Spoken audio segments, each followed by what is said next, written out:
কখন কোনো সম্পর্ক থেকে বেরিয়ে আসতেই হবে আপনাকে, নইলে আপনার জীবনে অনেক অনেক দুঃখ আপনি পাবেন। সময় থাকতে বেরিয়ে আসতে হবে। দেখুন, আপনার শুধু প্রেমিক প্রেমিকার সম্পর্ক বলছি না, স্বামী স্ত্রীর সম্পর্ক বলছি, যে কোনো সম্পর্ক, সন্তানের সঙ্গে সম্পর্ক, বন্ধুত্বের সম্পর্ক, সব সম্পর্কের ক্ষেত্রে এই তথ্যটা একদম খাটবে। সেটা হচ্ছে সময় থাকতে বেরিয়ে আসুন। কেমন?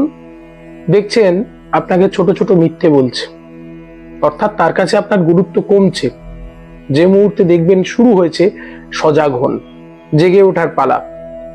দ্বিতীয় হচ্ছে, সে আপনাকে বাধ্য করছে, আপনাকে বলছে তোমাকে এটা করতে হবে, কিন্তু আপনি যখন তাকে কিছু করতে বলছেন তখন সে সেটা রাজি হচ্ছে না। তার সময় মতো ফোন করলে একটা খুব ভালো ব্যাপার, তার সময় মতো সে ফোন করছে, কিন্তু আপনি যদি ফোন করেন তাকে তখন সে ব্যস্ত থাকছে। খুব সাবধান, সময় হয়েছে এবার বেরিয়ে আসার। মিথ্যে কথা একটা সম্পর্কের যে মূল ভিত্তি, ভরসা, সেটা কমে যায় যদি, বিশ্বাস কমে যায় যদি, তাহলে সেই সম্পর্ক থেকে বেরিয়ে আসতে হবে। আপনজন যাদের বলছি, বন্ধু, ছেলে মেয়ে যেই হোক না কেন, যদি দেখবেন এই যে তার কাছে গুরুত্ব কমতে শুরু করেছে, আপনার ভ্যালু দিচ্ছে না, আগামীতে কিন্তু অনেক বড় বড় আঘাত আপনার জন্য অপেক্ষা করছে। তাই কষ্ট পাবেন না, বারবার করে বলছি, এই জগতে কেউ আপন নয়। আপন জনেদের থেকে আঘাত পেলে নিজেকে একটা কাউন্সেলিং করতে হয়।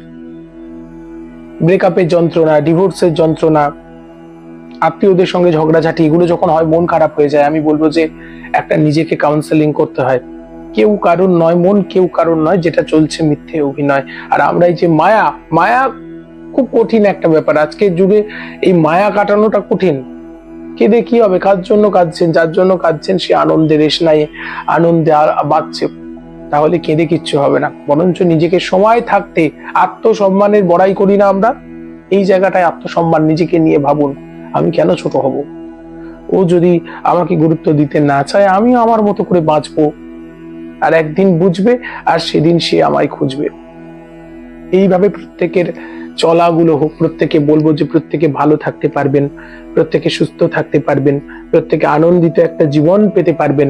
আজকে আমার বলা কথা এগুলোই, যে প্রত্যেকে আজকে দেখুন, আমরা এই যে যাকে আঁকড়ে ধরার চেষ্টা করি জীবনে, তার থেকে আঘাত পাই, আর তারপর জীবন কষ্টময়, দুঃখময়, যন্ত্রণাময় হয়ে ওঠে।